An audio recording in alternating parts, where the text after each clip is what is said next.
Okay, go ahead. Start now? Yes. Hello everyone, and in this video I'm going to go over some key concepts in chapter 11, pricing strategies, and since the previous videos do not have this covered. In this chapter we're going to talk about the different pricing strategies monopoly can use to extract surplus from the consumer. And so far, and we have talked about how the monopolist set the price. And remember, if it's a monopolistic or if it is monopolistic market or monopolist competitive market, and we use the principal rule marginal revenue equal to marginal cost to derive the optimal output, then we use the demand to find the optimal price. Okay, and if it's a perfect competitive market, and we use P equal to MC and to find optimal output, and the price is basically determined by the market demand and market supply. Okay, so all this pricing, all these rules we have been talking about is under the assumption that the firm just use a uniform pricing strategy. So they just set one single price for everyone. But is this a realistic assumption? No. In the real world, and the seller set a different price for different individuals and set different price for the different group of people. So that's what this chapter is about. And I'm going to go through 6 different pricing strategies, and that some of them are quite technical, and we have to use graph to demonstrate it. So that's why I want to make this video to show you some mathematical background and also some technical details behind some of the pricing strategy. Okay, so the first one, and we're going to talk about, is called first degree price discrimination.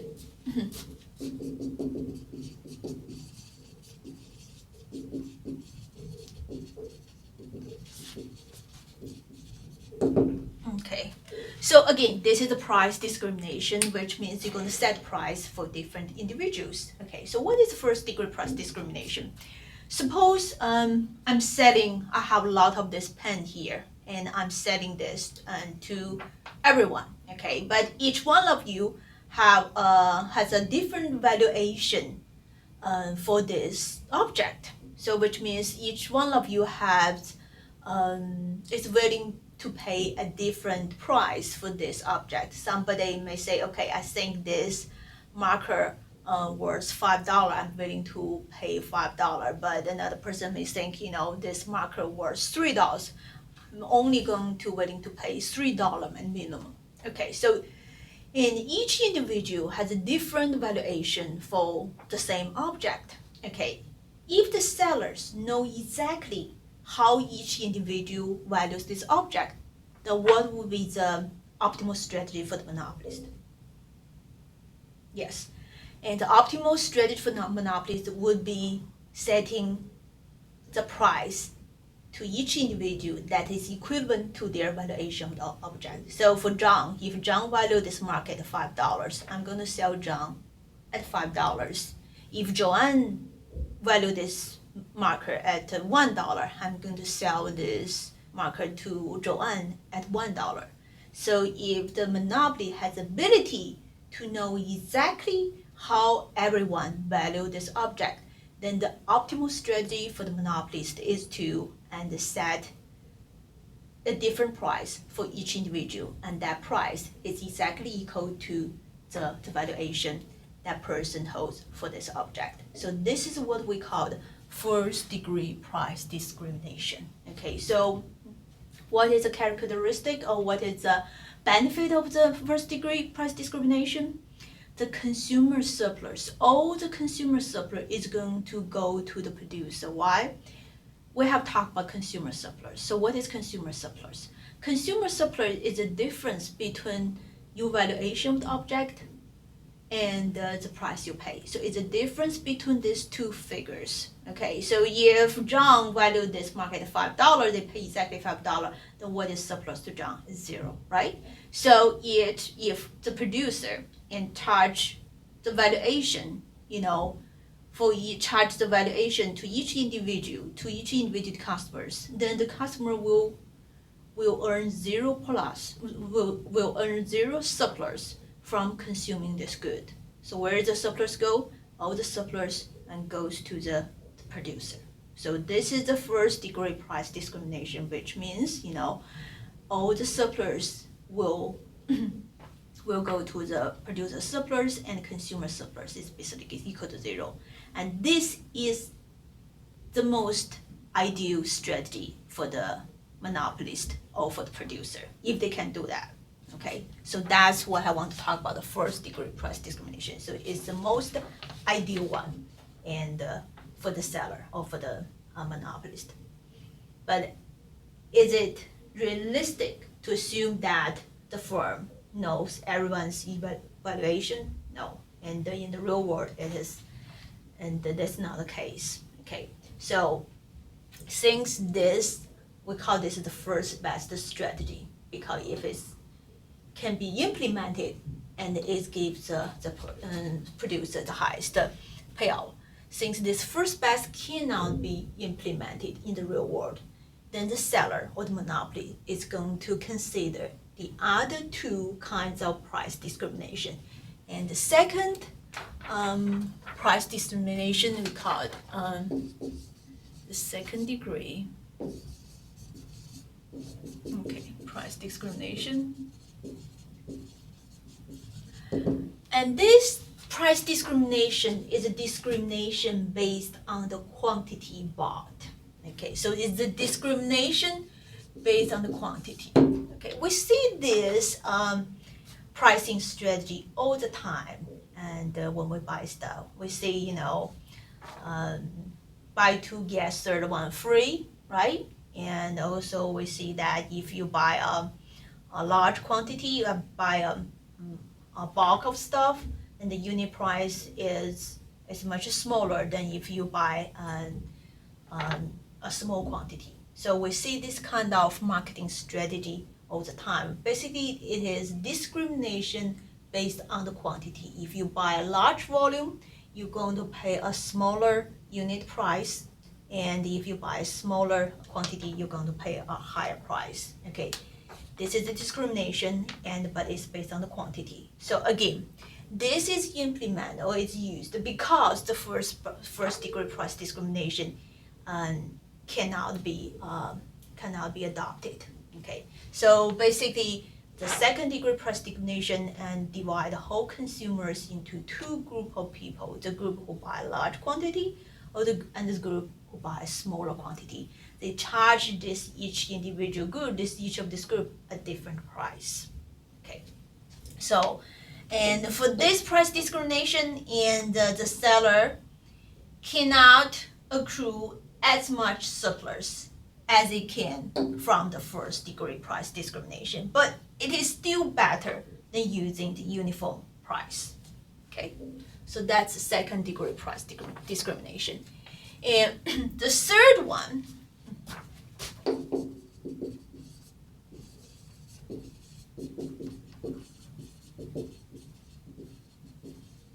third degree price discrimination is a discrimination based on the identity. And we see this price discrimination all the time in the real world as well. For example, if you're a student and you only pay $7 to $9 for a movie ticket, okay? If you're elders and you don't have to pay to ride on the bus. So this kind of strategy is everywhere. Okay, so again, this is not based on the quantity, but based on your identity. And again, the third degree price discrimination is implemented or used since the first degree cannot be adopted. Okay, so again, this is used to extract the most surplus, as much surplus as possible, from the consumer. But it's not the best one. Okay, it's not. The first degree is still much better than this one. But again, this is just like the second degree price discrimination. They divide the whole consumer into two groups or three groups or even more. Okay, and for each different group, they charge a different price. Okay, so again, all these price discrimination strategy are used to extract as much surplus as possible from the consumer. Since the seller can now know the valuation for each individual, they just divide the whole pool of the consumer into different segments, into different groups. Okay, so this is the idea behind this first three concepts. Okay, price discrimination. So that's the first thing I want to mention. And the second set of the pricing strategy, I want to talk about two-part pricing and block pricing and also bundle pricing. Okay, so for those three concepts, it requires some calculation and a deeper understanding. Okay, so the next one we're going to talk about is two-part pricing.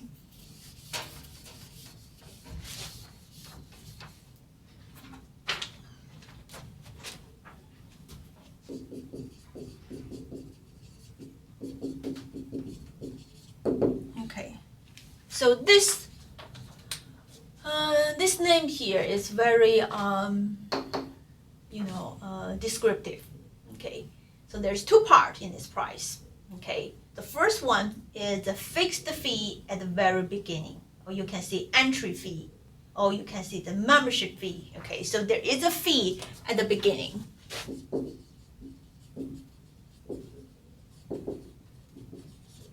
And then there is a unit price after.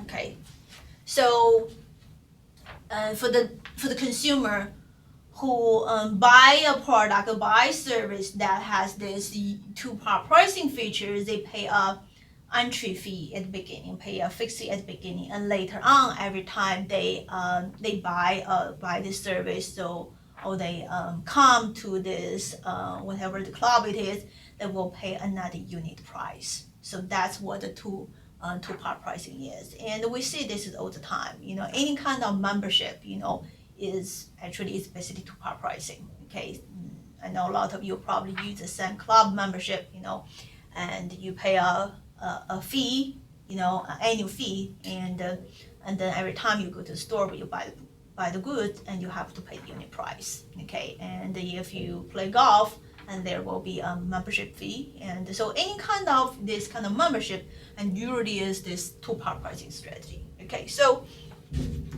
we see this all the time. Okay, so again, what is two-part pricing, and what is the characteristic of two-part pricing that make this very unique? Okay, so before we go into the deeper analysis, I want you to remember this. Okay, earlier we talked about the first degree price discrimination. Okay, and for the first degree price discrimination, all the surplus will go to the seller, go to the monopolist, right? So this is ideal. That's the ideal one. Okay, two-part pricing is the same in that sense that all the surplus will go to the seller. Eventually, the consumer earns zero surplus from participating service or good that is used to two-part pricing. So remember right now, if you're about to join the membership, and you have to think about the concept I'm teaching you today is, if you usually the two-part pricing, and does not give consumer any kind of surplus. Okay, so let's think about this the story. Why, if the consumer earns zero surplus, why so many people want to use a two-part pricing or enter into agreement that involves with two-part pricing? Okay, and what's attractive part of two-part pricing? The second one. It's the second part, is unit price. Usually the unit price is very, very low. The reason any one of you joins the Sam's Club membership, because the meat there and the vegetable, and it's relatively cheaper for that quality. Okay, so that's what's attractive part. Okay, so and the seller, and specifically instead of very, very low unit price to attract this kind of membership. Okay, so how low the seller is going to set unit price to? So it's so low that it's almost equal to the marginal cost of the goods. So that's the first characteristic of the two-part pricing. Okay, so later I'm going to show you the graph that to describe why it's the case. Okay, the first characteristic is the unit price usually is so low that it's very, very close to the marginal cost of the producing the good, or the average cost of producing good. So it's this.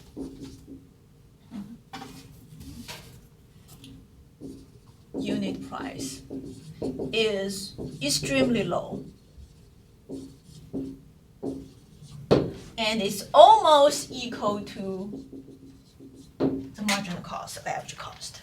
Okay, so that's why this kind of membership strategy is attractive to the consumers. So consumers and convince themselves that, oh, I'm getting a good deal because I'm going to pay very low unit price later on.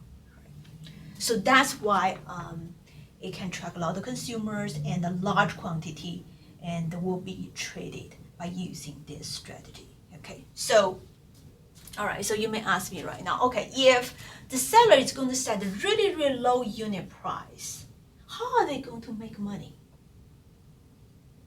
That's a good question. And I want you to pause the video for a second and think about the answer yourself before you turn back on. And the answer is, okay, they're not going to make any money off the unit price. So the money is going to make off unit price is zero. It's almost zero. The money where they're going to make is from the fee at the very beginning, from that entry fee, from that membership fee. So that's the second characteristics and of the two-part pricing. The entry fee, the fixed fee,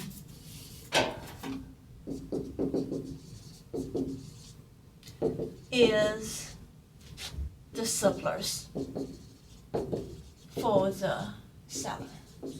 Okay, so all this entry fee you paid become the surplus for the seller. Okay, so how big that the surplus is? Okay, think about, and from the seller's point of view, how large is the entry fee they should set in order to maximize their surplus? They want to set the entry fee as large as possible, but at the same time, and still attract the customer to be involved in this two-part, pricing strategy, served services. Okay. So the fixed fee here that's going to be set is going to be equivalent. It's going to be very close to or equivalent to the total surplus, the total maximum surplus accrued in this market.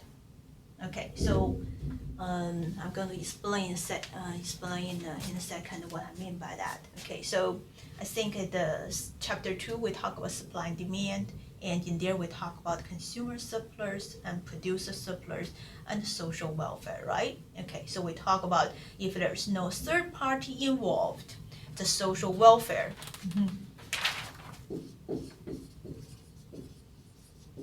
Social welfare is just equal to consumer surplus plus producer surplus, right? Okay, so we talk about that when there's no third party involved. So which means when there's no government involved, the government does not gain anything from this market, and that's what social welfare equal to. Okay, so when there's something happens, consumer surplus will change, producer surplus will change.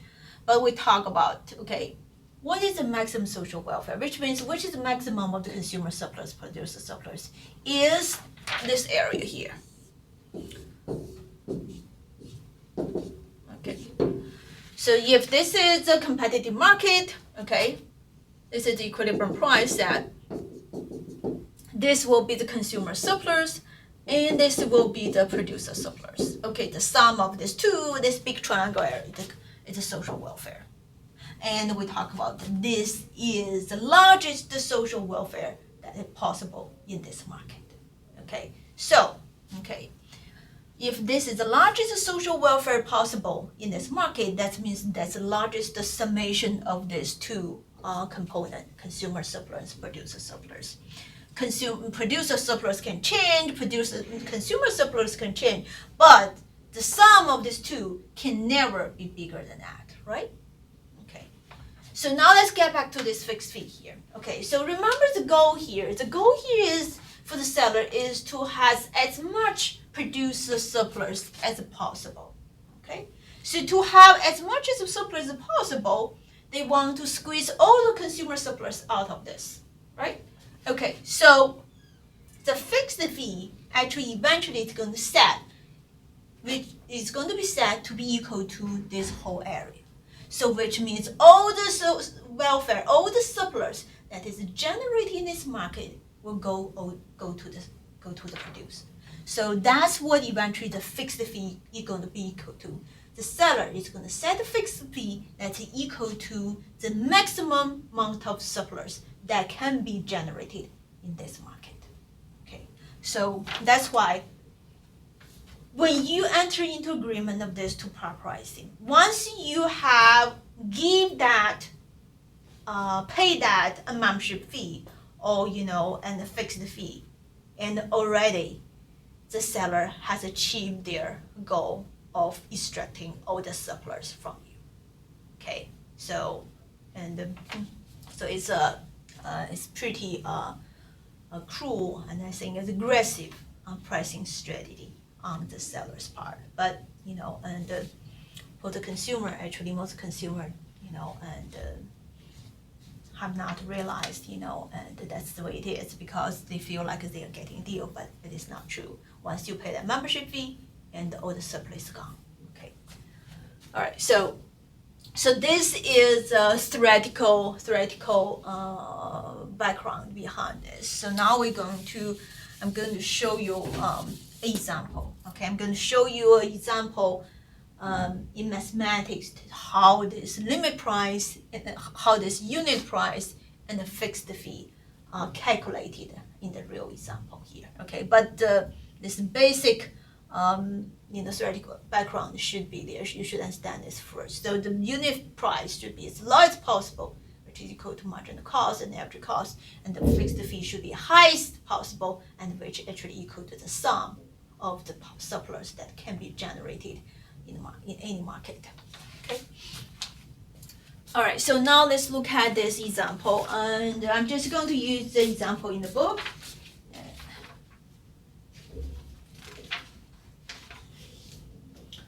Okay, so the market demand is equal to P equal 10 times Q. Okay, so this is the information about market.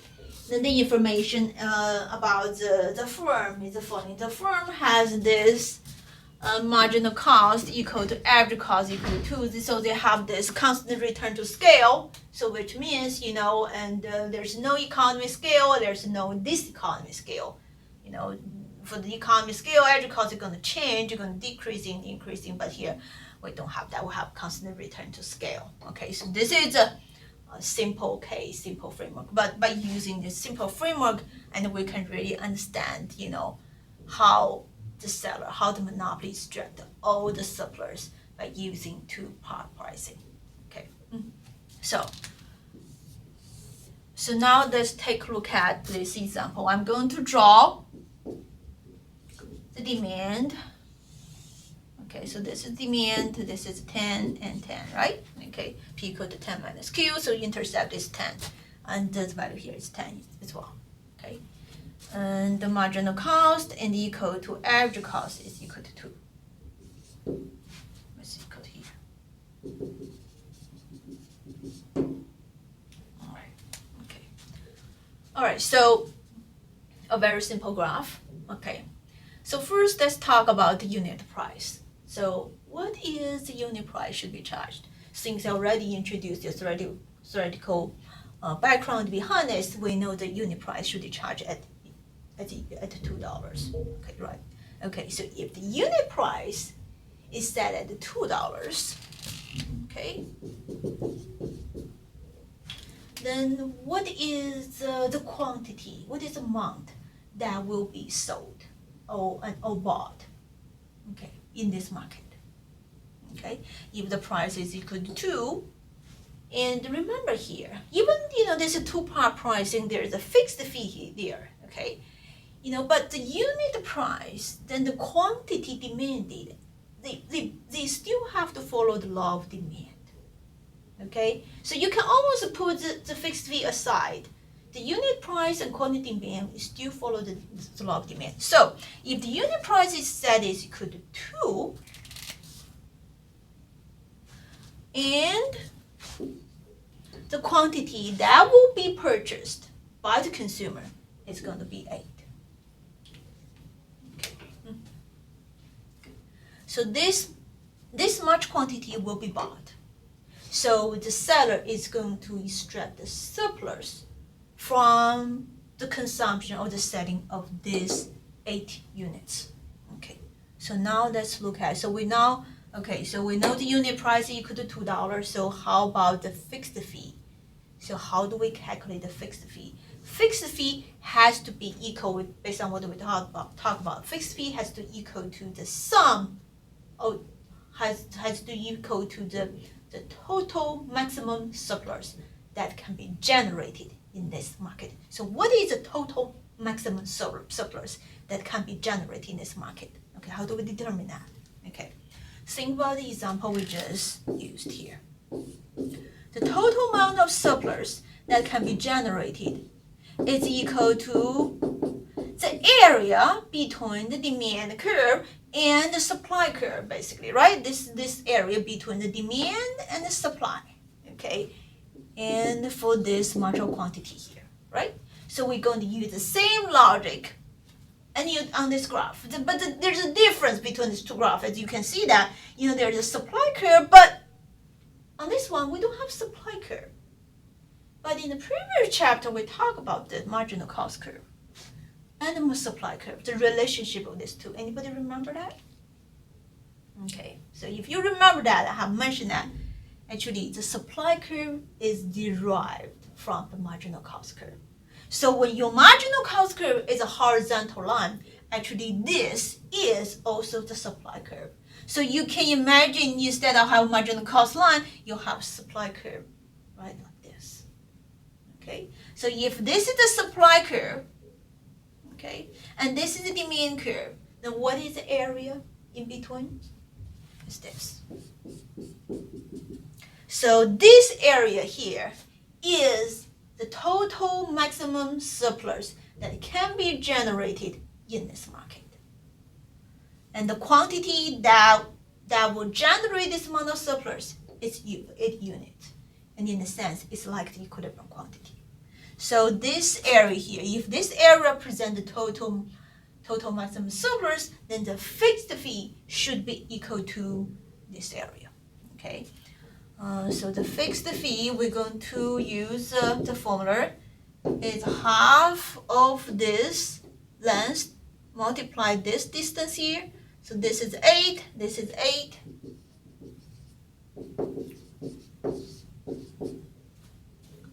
So the fixed fee is equal to $32. So that's how we determine the fixed fee. So you can see that all this surplus will go to the producer by paying the producer the fixed fee. Okay, and for the unit price, since the unit price is exactly equal to the average cost, and the profit made by selling the units, by selling good at unit price, actually the producer makes 0 profit from the additional units sold. Okay. Okay, so this is what I want to talk about, the two-part pricing. Okay, so the way to understand this is, you have to understand this theoretical background, and then you use this graph to kind of practice this a couple times. We do have a couple homework problems, and try to understand why this is area of the total surplus. Okay, and also, and try to understand, why this would be the unit price. Okay. And another thing I want to mention for the two-part pricing here is, if you think about the two-part pricing is, it is like a commitment device, okay? By asking you to pay that membership fee or fixed fee, it's like make you commit. Commit to what? Commit to buy this larger quantity, okay? And it makes sense, right? And if you join the membership, you're not going to just sit there purchase nothing, because you will feel like you're wasting your membership. So once you become a member, once you pay the membership fee, you're compelled to buy, and actually not buy a small quantity, but buy a large quantity, because psychologically, and you want to make that membership worth the money. Okay, so that's why this two-part pricing strategy is very aggressive, because it's upfront commitment device. It makes you commit to buy a large quantity at the very beginning. Okay, so that's why, understanding how this works, and I never join any kind of membership, because I know once I join membership, and all the money goes to the seller, and I gain zero surplus. Okay, all right. So this is the concept I want to talk about. The next concept is the block pricing. Okay, and the idea of block pricing is very similar and to two-part pricing. Actually, it's from the surplus point of view, and it's exactly the same. So I'm going to show you, okay, how the block pricing works.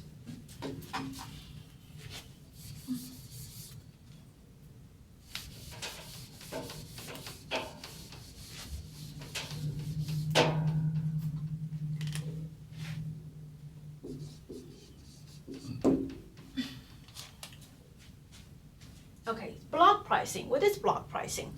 You buy a big block. Okay, you buy a big block, or the seller will put a certain number of units good in a block and sell it as a whole. Okay, so that's block pricing, like toilet paper. Okay, 24 rows block or 12 row block. So that's called a block pricing. Okay, so what are the things that need to be determined in a block pricing strategy for the monopolist? Okay, the first one, they need to determine how many quantity will go into that block, right? Okay, determine the volume. Okay, so that's the first one. And the second one is determine the block price. Okay, the price. So even though this is kind of different from the two-part pricing, okay, for the two-part pricing, there's a fixed fee there, and there is a unit price. But here's, you don't have to determine the unit price, but in a sense, you are determining unit price, because once you determine the block price, you determine the volume, the unit price is there. It's calculated automatically. So that's why this block pricing is very similar to the two-part pricing. So even though it is not a determination unit price, but by determining the volume and block price, and you are determining the unit price. Okay, so in a sense, you can say, okay, there's two things need to be determined in the block pricing is, the quantity, the volume that go into the block, and the unit price that in that block. Okay, so either block price or unit price is equivalent. Okay, all right, so just like the two-part pricing, in this block pricing strategy, consumer again earns zero surplus, and all the surplus will go to the seller. How? Let's look at the following example here. Okay, we're going to use the same mathematical example, same market demand and same marginal cost and average cost. Okay, so given this is the market demand, okay, given this is the market demand and this is marginal cost and average cost, okay, so how should we determine the volume? Okay, so let's talk about the first decision, volume. So which means how many units that go into that block. Okay, because this is the important decision because this is going to determine the total surplus, total maximum surplus that will be generated from this purchase, right? Okay.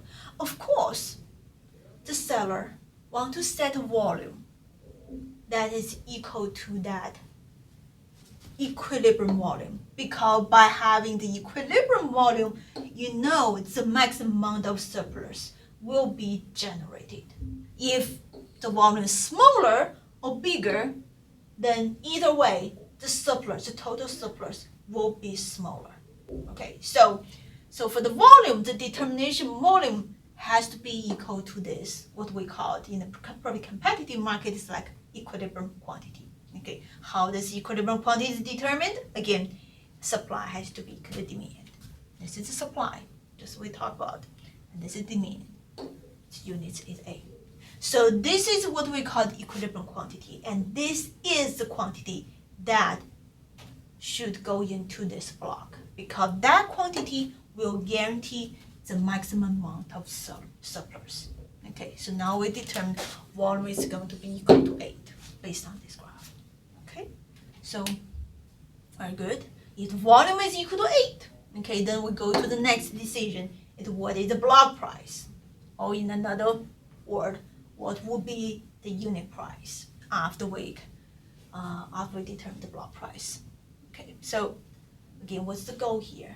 The goal here is seller wants to extract as much surplus as possible, so leave consumer almost nothing. Okay, this is the total surplus, right? This is total surplus, and in this graph here, and this is total surplus. So the seller wants to gain all this surplus itself, leave consumer nothing. Okay, if they want to gain all this surplus itself, of course, the part of the block price should include this area, right? Okay, so we know the part of block price has to have this $32 there. But is this $32 enough?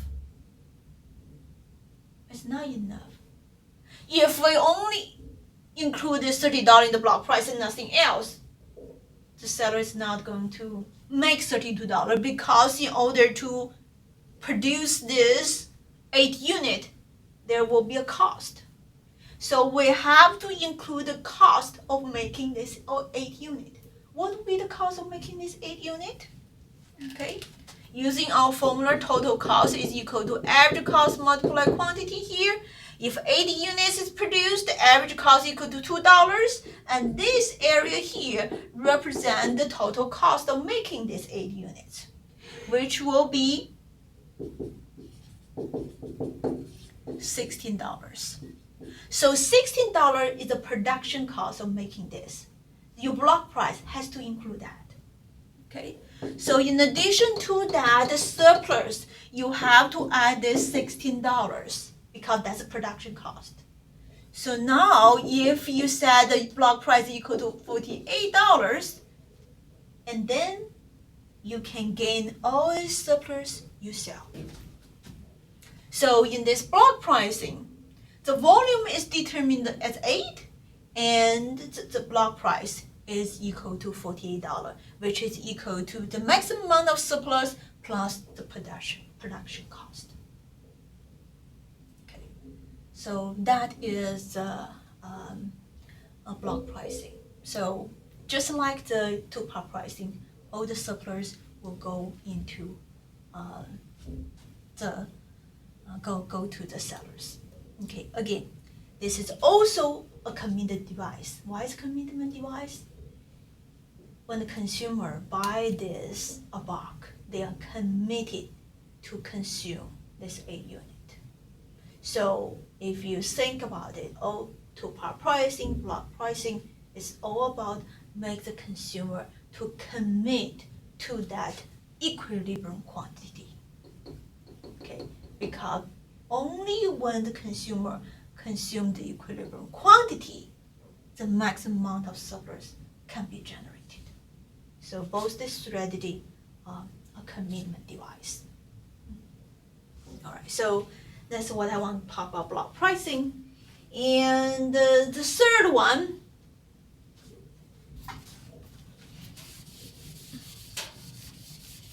is called bundle pricing. So bundle pricing is totally different from this two.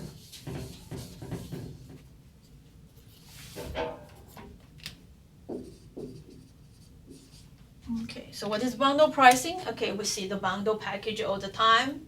Cable company will say, okay, if you bundle cable, phone, internet together, and it's this one price, and if you just purchase internet itself, it's another different price. So this is what's called bundle pricing. Okay, so again, why do you want to use bundle pricing? Because the seller, the monopoly, can extract more surplus from the consumer. All right, so now let's look at this example given in the book. It's a very straightforward example, but and to show you the power that bundle pricing provides to the monopolist. Okay, so in this example, we have two consumers, one or two, and they would like to buy two product computers and a monitor. And here are some numbers that we explain in a second. What are they?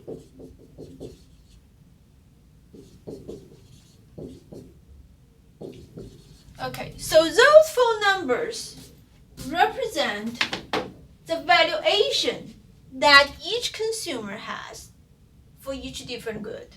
So consumer one values computer at $2,000, which means consumer one is willing to pay $2,000 and for the computer. Okay, and for the monitor, the consumer one is willing to pay $200. Okay, and same thing for the consumer two. So this four number represent each individual's valuation and for each different product. Okay, think about what we talked about: first price discrimination, second price discrimination, third price discrimination, two-part pricing, block pricing, and here. Okay, so if the goal for the seller is to extract as much surplus as possible, what would be the very first ideal strategy for the seller? So I want you to pause the video, and think about it. Okay, the most ideal strategy is charge consumer one $2,000 for the computer and $200 for the monitor, and charge consumer two $1,500 for the computer and $300 for the monitor. So if the seller can distinguish consumer one from consumer two, they can charge a different price. When consumer one comes, okay, here is a computer for $2,000, and here it is. So if they are able to do that, that's the thing they want to do, because by doing that they can extract all the surplus. It's to leave consumer nothing, right? Okay, but in the real world, it's not the case. They cannot, distinguish between consumer one and consumer two. So they have to set the same price for everyone. Okay, so if they set the same price for everyone, okay, they set the single price for computer, and set another single price for the monitor. How should they set? It should be a very easy exercise. They should set computer price at $1,500, right? Okay, because if they set computer price at $1,500, then both consumer will buy, and they will make $3,000 revenues, right? Okay, and how much they should set for the monitor? They should set monitor at $200. Then both consumer will buy. Then the total revenue is $400. So totally they're going to make $3,400 revenues by setting a single price for each different product, right? Okay, so this is the revenue generated without bundle pricing. What if we bundle them together? We sell computer monitor as one package. Now how should we set the price? Okay. Totally, the consumer one will value this bundle at $2,200, right? Totally, consumer two will value this bundle as $1,800. So if you set the bundle price at $1,800, then both consumer will buy, and the total revenue generated is equal to $3,600.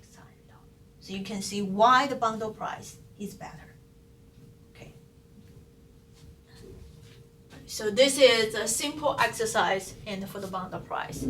So next one I'm going to show you is a little bit more complicated, but I think it's a good exercise. Okay.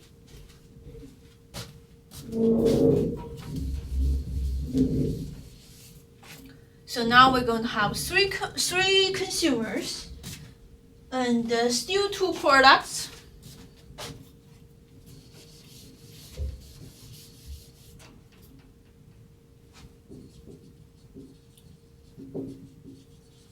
Air conditioner and a power brakes.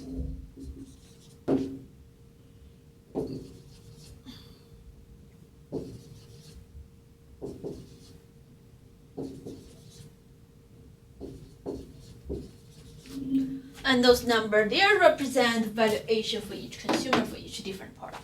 Okay, again, if the seller is able to distinguish, the consumer, they would charge each consumer a different price for each different product.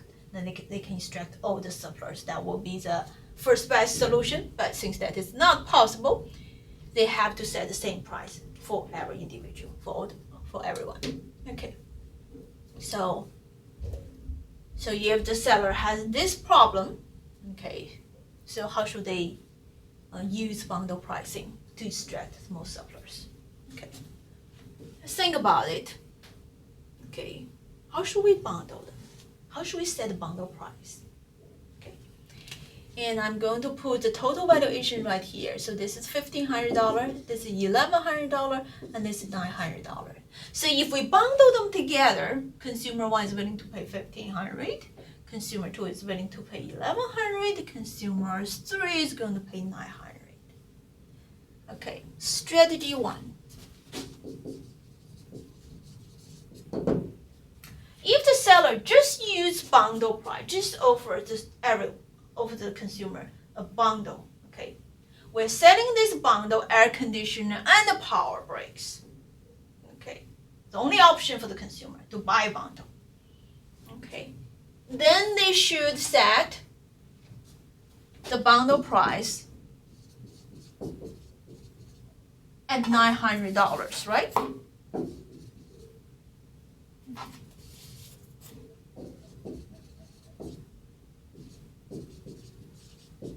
Because by setting $900, all three consumers will buy, and then their total revenue is equal to $2,700. It's not that bad, but is it the best strategy? No. Okay. Okay, so now I want you to put a pause on here and think about the other strategy will give the seller higher revenues. Okay, so now let's look at strategy one, strategy two.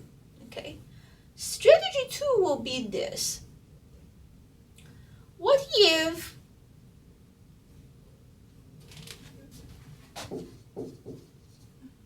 I set a bundle price at $1,100. Okay. If you set bundle price $1,100, you know the consumers are not going to buy bundle, right? Only consumer 1, 2 will buy the bundle. So from consumer 1, 2, you will earn $2,200. But how do we deal with consumer 3 here? All right. For the consumer 3, what I'm going to do is we're going to set a unit price for the power brakes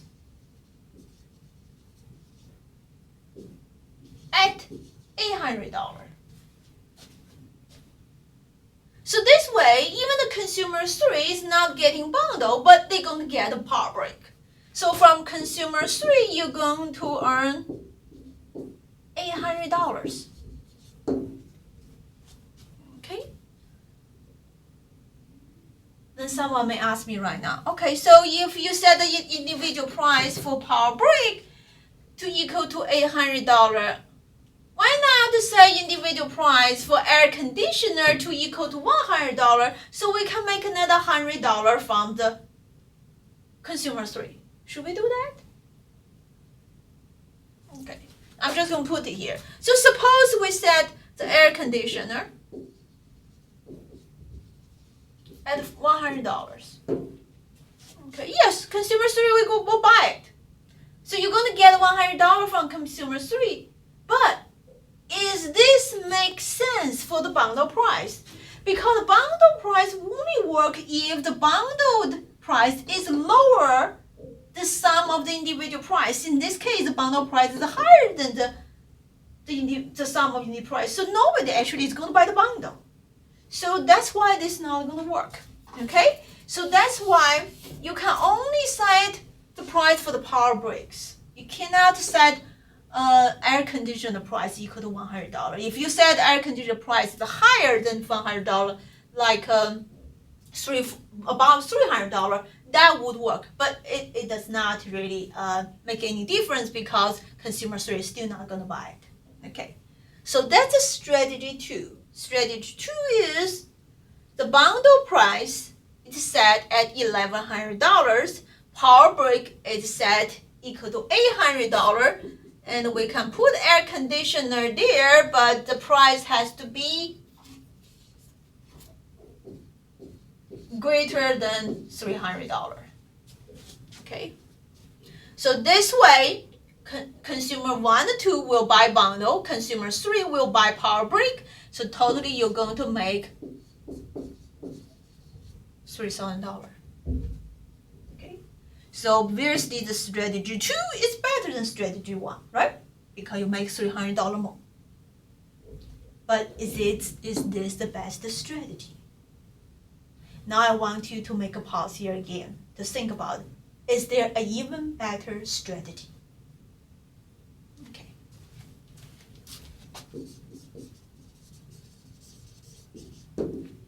So now let's talk about the strategy 3.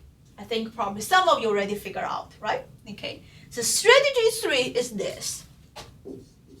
We're still going to have bundle price, but we're going to set bundle price is equal to $1,500.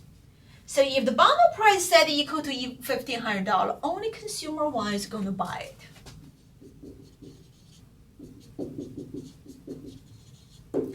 And then we're going to set an individual price for power break and individual price for air conditioner.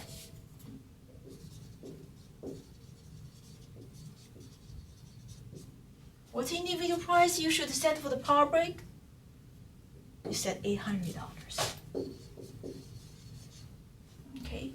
What individual price you should set for the air conditioner? $800. So by setting this way, consumer 3 is going to buy the power break.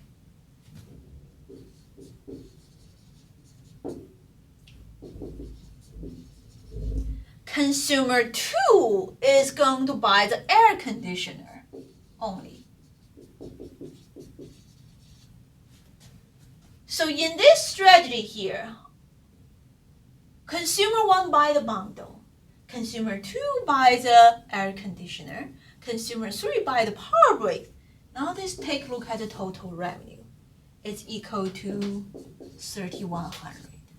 So this is the best strategy so far.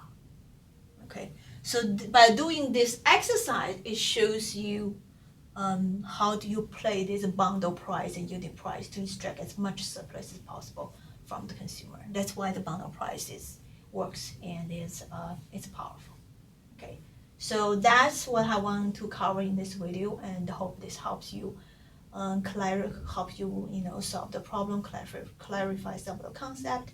And I want you to go through this video at least 2 times and before our chat session on Sunday, so you can ask me questions during our chat session about this chapter, because this is the last chapter and for this semester, and we're going to have at least a couple problems from this chapter.